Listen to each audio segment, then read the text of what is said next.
हाँ बाबा मछलियाँ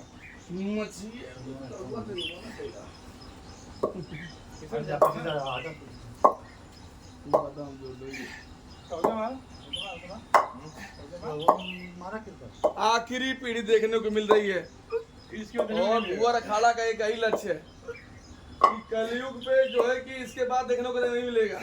जितने गांव देहात के लोग जितने जो है कि बेचारे एक्टिव हैं और उनकी जो कि उनका जो प्रतिभा है जो छुपी है उसको दिखाने का हम लोग करते हैं। देखिए ये हमारा ब्लैक बेल्ट पहलवान संतोला मारने में जग हासिल कर चुका है और मैंने ये ऐलान भी कर चुका हूँ कि जो भी मारेगा उसको इनाम दिया जाएगा।